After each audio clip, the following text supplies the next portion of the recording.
Romans chapter 3 verses 1 to 9. Pag-uusapan natin ang tungkol sa isang karakter ng ating Panginoon. Let God be true. So maraming mga nagsasabi na sila ay nasa katotohanan, pero pag-uusapan po natin na ang Panginoon lang ang nasa katotohanan. Pag-usapan natin ito, start from verses 1 to 9, chapter 3 ng Book of Romans. Verse 1, what advantage then hath the Jew, or what profit is there of circumcision? Much every way, chiefly because that unto them were committed the oracles of God. For what if some did not believe? Shall their unbelief make the faith of God without effect? God forbid. Yea, let God be true, but every man a liar, as it is written, that thou mightest be justified in thy sayings, and mightest overcome when thou art judged. But if our unrighteousness commend the righteousness of God, what shall we say? Is God unrighteous who taketh vengeance? Or I speak as a man? God forbid. For then how shall God judge the world? For if the truth of God hath more abounded through my lie unto his glory, why, yet am I also judged as a sinner, and not rather as we be slanderously reported, and as some affirm that we say, let us do evil that good may come, whose damnation is just. What then? Are we better than they? No. In no wise, for we have before proved, both Jews and Gentiles, that they are all under sin. So yun po yung issue. Let God be true. So dito sa mga verses na ito, pag-uusapan natin yung side ng ating Panginoon. Kaya nga mapapansin natin dito sa verse 4, laging sinasabi ng Panginoon, God forbid. And then sa verse number 6, ganun din po, laging mayroong sinabing God forbid. Halos paulit-ulit niyang sinabi itong word na ito. Bakit kaya? Mayroon pong mga issue na pwede nating i-consider sa dito po, kasi mayroong ini-introduce ang tao na kung saan ay contrary sa righteousness ng ating Panginoon. So dito po makikita natin kung papaano ang Panginoon ay ipinapakita niya ang kanyang sarili na siya ang katotohanan, hindi po ang tao. Kaya every man is a liar. So ang katotohanan ay matatagpuan natin sa ating Panginoon. Kaya kung balikan lang po natin yung dito po sa verse 2, sa wikang Tagalog, puntahan lang natin chapter 3 verse number 2, napakarami, una sa lahat ang mga Hudyo, ang pinagkatiwalaan ng mga pahayag ng Diyos. Ano kung mayroon sa kanilang hindi naging tapat? Nawala ba ang bisa ng katapatan ng Diyos? So yun po ang issue dito, kung nababawasan ba ang katapatan ng Diyos kung sa kanyang pinaniwala o sa kanyang itinalaga or piniling tao ay hindi tapat, nababawasan ba yung katapatan ng Diyos? So, yun yung issue na makikita natin dito dahil mayroong pinili ang Diyos na group of people na kanyang pinagkatiwalaan, pero sa puntong ito, ang kanyang itinalaga or pinagkatiwalaan ay hindi na nagiging tapat sa ating Panginoon. So, hindi ibig sabihin na nababawasan or ang Panginoon ay hindi na rin tapat or nawawala ang katapatan ng Diyos. So, hindi. Kaya dito sa verse number 4, hindi. Sapagkat tapat ang Diyos, bagamat sinungaling ang bawat tao ayon sa nasusulat. So, ang Panginoon ay tapat sa kanyang ginagawa, pero ang tao ay sinungaling doon sa bawat ginagawa. Kaya upang kilalanin kang matuwid sa iyong mga salita at mananaig ka kung hahatulan ka na. Ngunit kung ang kalikuan natin ay nagpapakilala ng katarungan ng Diyos, hindi ba masasabi ngayon na di makatarungan ang Diyos sapagkat tayo'y pinarurusahan niya? Ganyan ang pangangatwiran ng tao. Ganun po ang yung nature ng tao. Ayaw niyang aminin na siya ay nagkamali. So, dito po sa puntong ito ay talagang nahayag o nangibabaw ang katarungan or yung righteousness ng ating Panginoon. Kung sa pamagitan ng aking kasinungalingan ay lalong lumilitaw ang kadakilaan ng Diyos sapagkat naipakikita ang kanyang katapatan, makatarungan bang parusahan niya ako bilang isang makasalanan? Bakit nga hindi natin sabihin, gumawa tayo ng masama kung mabuti ang magiging bunga nito? Ganyan daw ang itinuturo ko, sabi ng mga naninira sa akin. Sila'y parurusahan ng Diyos at iyan ang nararapat. So ganun po sa mga accusation ay talagang hindi maiwasan na ganun po ang mga sinasabi. Ito na lang gagawin mo kung yun naman ang nagiging resulta. Ay kabutihan naman ang nagiging resulta, yun na lang ang gagawin. So, yun po ay ayon sa pananaw ng ibang tao. Kaya dito po napakaliwanag ang sinasabi ni Apostol Pablo. Sabi, but if our unrighteousness command the righteousness of God, what shall we say? Is God unrighteous who taketh vengeance?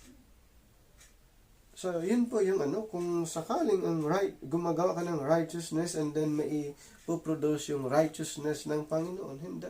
Kasi hindi po yun ang nais ng Panginoon sa mga believers. Kung pansinin po natin, ito po ay makikita natin under the time pass. Under the time pass, alam po natin ang talagang standard ng Panginoon para ang tayo maging righteous ay ang law. Ito po yung standard para i-produce ang righteousness sa pamamagitan ng batas, kasi yun po yung standard ng ating Panginoon dito. At ibinigay ito kay Moses. Ayan. Kay Moses para sa Israel.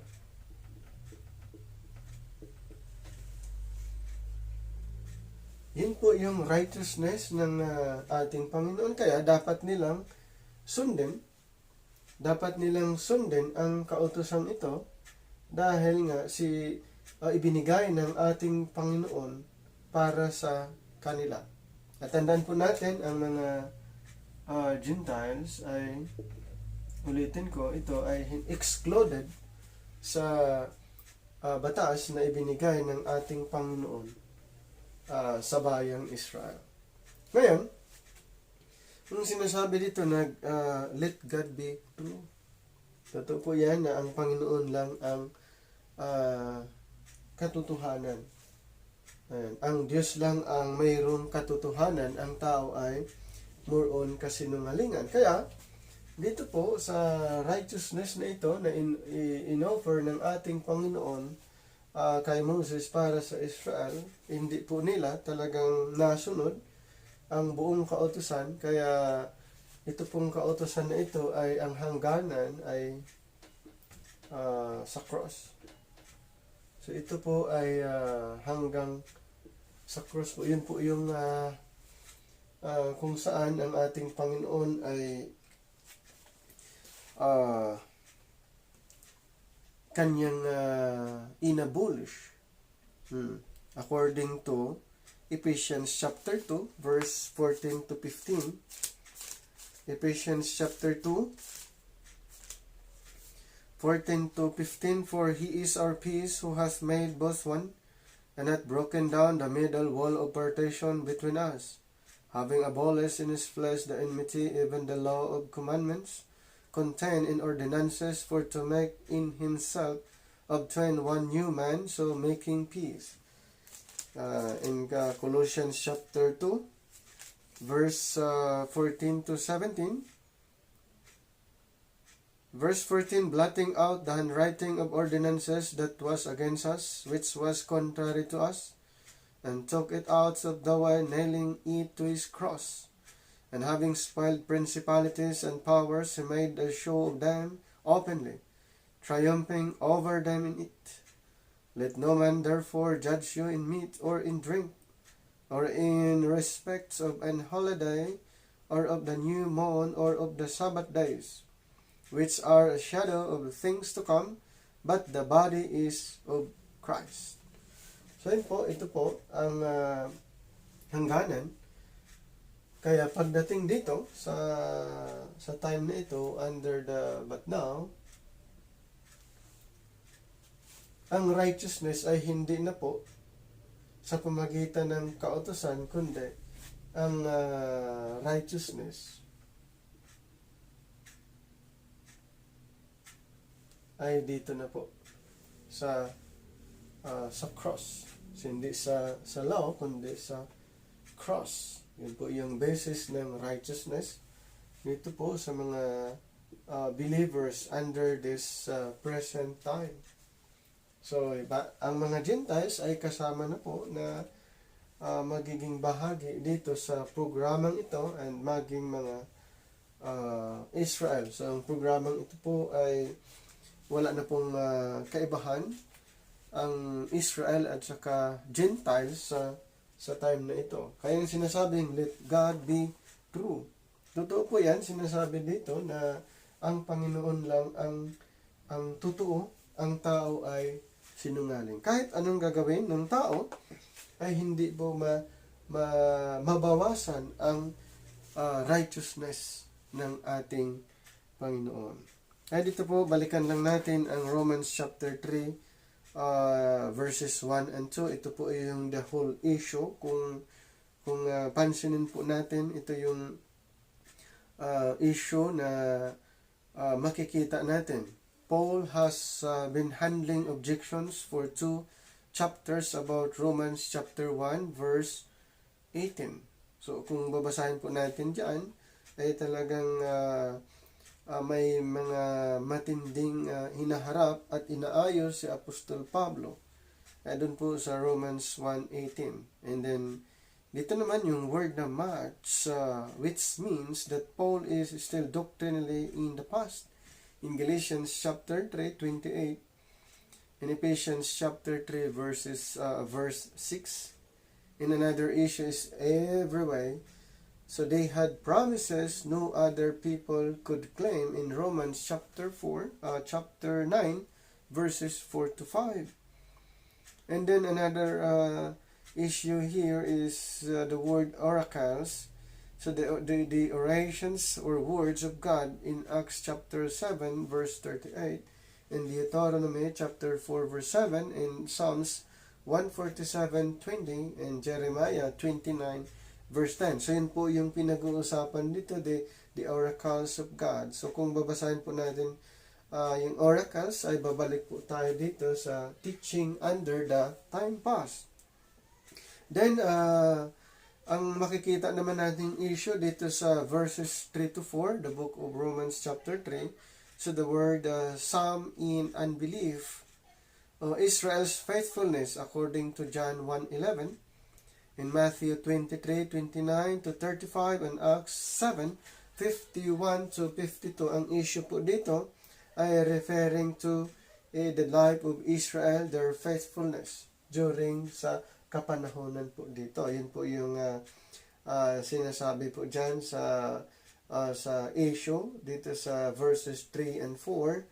And another is the word non-effect. God's faithfulness to His promises and His judgment according to Romans 2 verse number 2. Then the word God's faithfulness to keep His promises explained in Romans 9, chapter 9 to chapter 11. And pwede nyo ring babasahin sa Romans 9:6. Ayun po, makikita natin yung God's faithfulness sa kanyang pangako, mga pangako. Then, this is the objection of those who call out the priest to denounce God.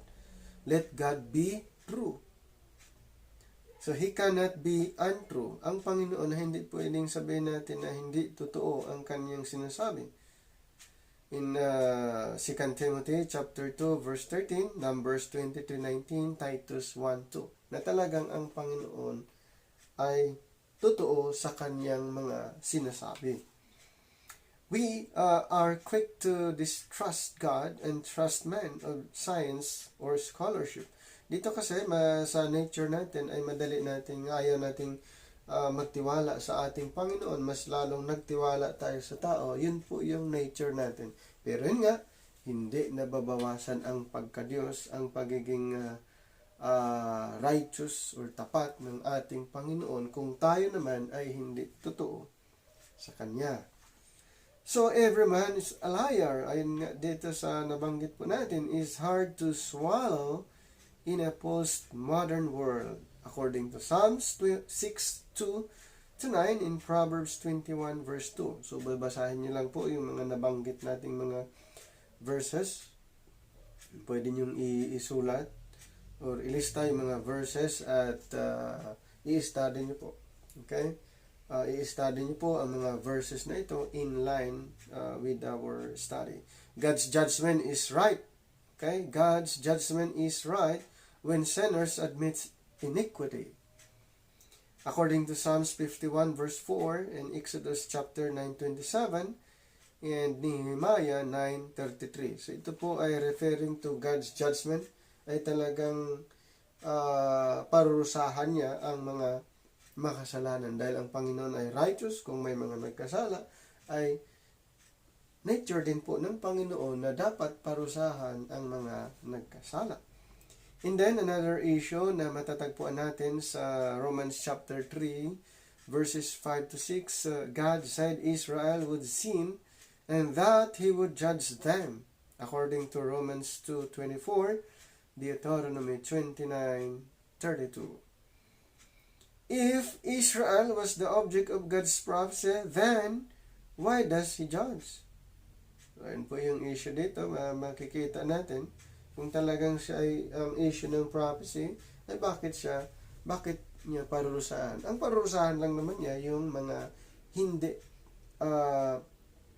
sumunod sa propesya, sa sinabi ng ating Panginoon. Siyempre, hindi nga kahit sila yung subject ng propesya, sila yung sentro ng propesya, hindi ibig sabihin na hindi i-judge ang mga hindi naniniwala sa ating Panginoon.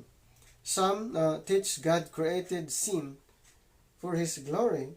If so, then God is unrighteous. Di ba may mga ganong turo na ang Panginoon ay nag-create ng sin? Pag ganon kasi ay ang Panginoon ay hindi na siya righteous sa kanyang ginagawa. Yun po ay mga explanation lamang na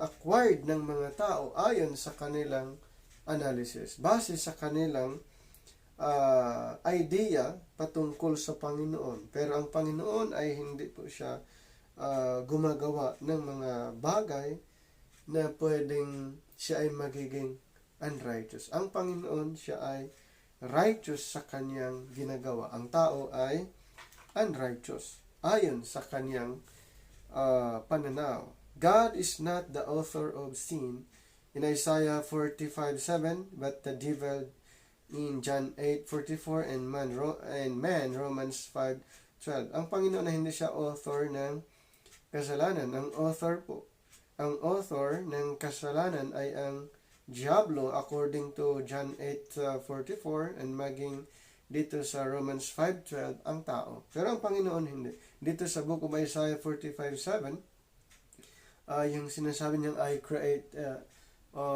evil, hindi po yun yung iba po yung devil sa evil. Yung evil na na-mention sa Isaiah 45:7 ay hindi po yung devil na sinasabi. Yun po ay referring to the calamities. Okay? Yung mga kalamidad na nangyayari, yan po ay work ng Panginoon, pero hindi po yung devil. Another issue na matatagpuan din po natin sa verses 7 to 8 in Romans chapter 3, Paul takes the false arguments of Romans chapter 3, 5 to 6 and applies it to his Jewish accusers. So, yun po yung isang the false arguments na matatagpuan po natin sa mga verses na yan. Pero mayroong reason kung bakit ginagamit niya to defend. Okay? Mayroon siyang dinidepensahan. Paul claims to preach the truth of God. So, yun po yung sinasabi ni Apostol Pablo in Romans chapter 9, verse 1, 2 Corinthians 11:10, and 2 Corinthians 13, verse 8, and then 1 Thessalonians 2:13. Dito po makikita natin na si Apostle Paul ay ipinapangaral niya ang katotohanan na nagmumula sa ating Panginoong Diyos. Yun po ang ipinapangaral ni Apostol Pablo. And then another issue, yung word na may lie, sarcasms, Paul is accused of false witness. Sa panahon ni Apostle Paul ay ang daming mga accusers, mga false witness. Kaya mayroong doon lumabas mga false witness, false brethren. Yan, dahil sa mga accusers na kanyang na-encounter during his ministry. Ayan, in 2 Corinthians 11:31, Galatians 1:20, in 1 Timothy 2:7. So, doon po makikita niyo po yung mga accusers kung paano naman hinarap ng ating apostol. And not rather judge as I am accused wrongly, according to Romans 6:1, chapter 7:7, 1 Thessalonians 4:2. So, dito po talagang matindi ang kaniyang defense sa mga accusers. Yan, pwede niyo pong basahin ang Romans 6:1, chapter 7:7, 1 Thessalonians 4:2 kung paano na i-handle, hinarap ni Apostol Pablo ang mga accuser during sa kanyang ministry dito po. Kasi siya po ay nag-minister according to sa revelation o ng ating Panginoon sa kanya, dahil ang kanyang turo ay ayon sa revelation ng ating Panginoon. Let us do evil that good may come. So may mga ganon. Gagawa ba tayo ng kasalanan para lumabas ang good? So hindi. Kaya sabi ng Panginoon, God forbid, which was their objection stated clearly. So ito kasi ay term ng mga accusers na gagawa tayo ng mali para lalabas yung good. So, hindi po yun. Yun po ay terminology yung mga nag-accuse kay Apostle Paul. The end never justifies the means. God is right to judge evil wherever it is. Talagang ganun. Ang Panginoon, walang iba po na pwedeng mag-justify sa mga ginagawa. Ang Panginoon ay mag-judge sa mga makasalanan. Ganun po yun. Another is in verse 9 to 18, Actually, ito po yung issue, yung word we, they. So, mababasa po natin yan. Paul is no better than his accusers. Okay? Paul is no better than his accusers, nor Jews better than Gentiles. Wala pong sinasabing ganon. All under sin. Lahat po ay makasalanan. Wala pong exempted. Which is to say, under its power of condemnation, according to 1 Corinthians 6:12 and then 1 Corinthians 15:58. And before the gospel can be heard, all must be under God's true judgment in Romans chapter 3, verse 4. So, ganun po ang nangyari during the ministry of Paul. May mga accusers na kanyang na-encounter, pero sa tulong ng Panginoon at ayon sa kanyang natanggap na mensahe kung papaano niya hinarap or papaano na handle ang mga accusers, kaya lumabas dito, let God be true. Let God be true. Ayon sa sinasabi ni Apostle Paul. Once na i-entertain yung mga ideas ng mga accusers, magkaroon siya ng confusion. Pero sa puntong ito, talagang hinarap ni Apostle Paul na ang Panginoon ay talagang righteous at parurusahan ang mga makasalanan. So, yun po yung pinaka-conclusion doon. Ang makasalanan ay dapat parusahan. Okay? So, napakaganda po yung defense ni Apostle Paul during sa kanyang ministry na regarding po sa mga gumagawa ng kasalanan at nag-isip ng hindi maganda. Pero yun po ang sinabi ni Apostle Paul. Yun po ang sinasabi ni Apostle Paul. Kaya sabi niya, the gospel can be heard. Before the gospel can be heard, all must be under God's true judgment according to Romans 3:4. Gusto kong basahin. Ito po yung last verse natin sa Romans chapter 3 verse 4. Ito nga yung sinasabi, hindi sapagkat tapat ang Diyos, bagamat sinungaling ang bawat tao, ayon sa nasusulat, upang kilalanin kang matuwid sa iyong mga salita at mananaig ka kung hahatulan ka na. Yan. Okay, so hanggang dito lang at itutuloy natin. Next yung